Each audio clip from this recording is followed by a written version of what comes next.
没井，是吧？没井没事。你别傻。The ceilings are covered with panels that have etched into them Chinese characters, some of which would have spent a considerable amount of time because they're so detailed. There's so many characters, such as this one. I'll get in as close as I can. You'll see what I mean.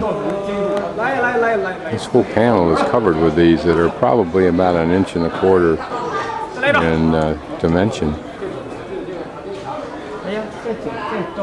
Putting your hand underneath the stone is probably similar to putting your hand inside that legendary hole where there's alleged to be a sword to chop it off. And this little grotto here that actually seems to be made with stalactites seems to be an access for the swimmers to the river. And here, a caretaker's abode. Here it says exit, so we'll go this way. The tour group didn't, but this may be the pearl that was alluded to. It's clearly not a pearl. It's something added, probably illuminated. Here's our gentleman rafter and some swimmers. And in this grotto-like space, more Buddha carvings.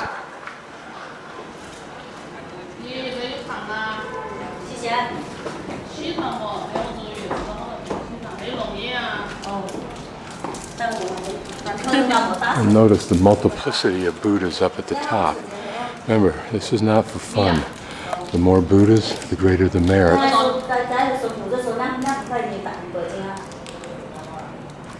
This looks to be a relatively new carving. Remember, the Chinese, since I think the early Shang dynasty, where bronze was an art form and a religious pursuit, have been good at casting. I'm going to climb up to the pavilion for listening to the Billowing Wave, which I doubt there is. There may have been. Maybe once in the past this was a booming river, and it may on occasion be such. Then to Thousand Men Pot, and then to the pot. Now we see his purpose. He probably is the owner, or at least the caretaker of this small island of farm. This is apparently the bathhouse for changing, and I don't think there are showers, but there may be. It's hard to imagine someone bathing, let alone swimming in this, but they do. It's a tourist site without a water wheel. I don't know if this bridge leads to a tourist area or not. It doesn't look like it. Looks too local to be that. This is a little back bay from the river. Boards and metal and airline cable. I try to keep my feet right over one of the cables on the assumption that that's the safest place, although these people are probably not worried, but I'd be worried if I was stepping on some of this.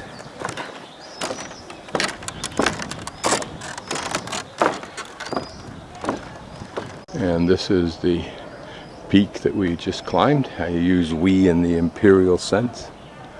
I don't know where I'm at, but I'm guessing that these bikes come across the same bridge. It's some kind of a tourist something or other, but I don't know what it is or how it functions. It's a little jiggly when there's several of us on the bridge and we're passing, and your side doesn't have the handrail. The ultimate experience. I mean, just imagine if one of those things breaks, it'll throw her off balance. Hopefully she's anticipating that.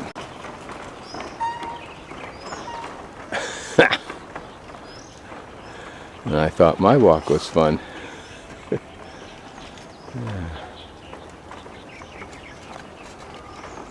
Wonder what she sees that concerns her.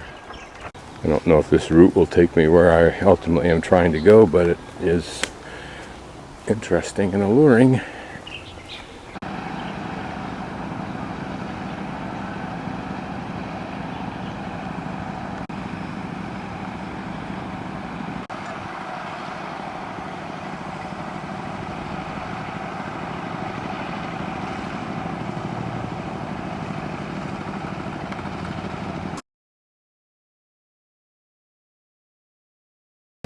right you see Fubo Hill that we climbed up.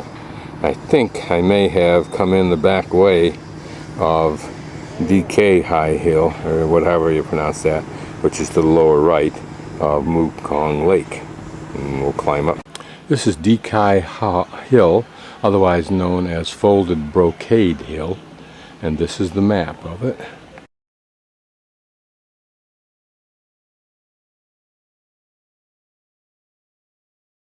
And I guess I'll just wander around, climb to the top, which is, I guess, obligatory, although I don't know what this dotted line is on the way up, and it doesn't indicate in English what it is. This is a list of the places. Hopefully there's some kind of signage inside.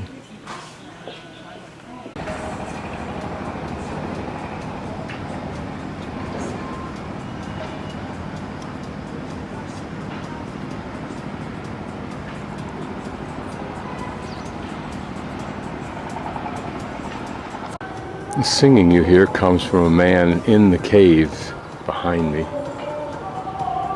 Not at all uncommon for a Chinese person to come to a place like this and just sing or play his instrument or whatever.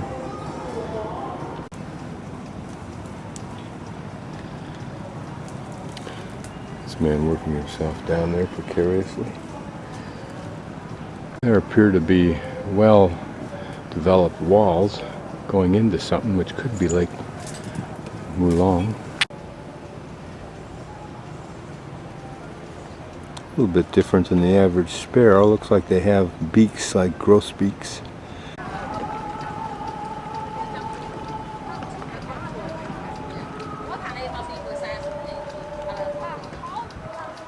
These rocks give a hint at what the water level can be occasionally, another 4 feet at least, maybe 5.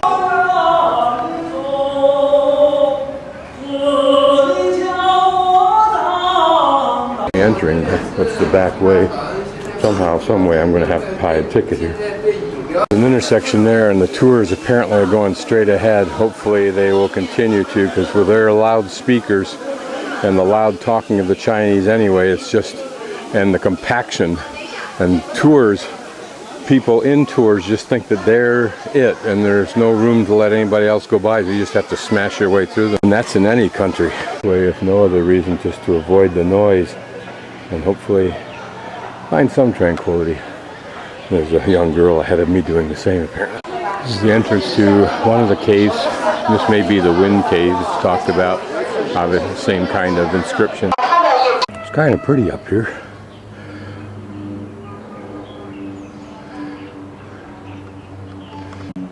That I think is the entrance from the river to Wulong Lake.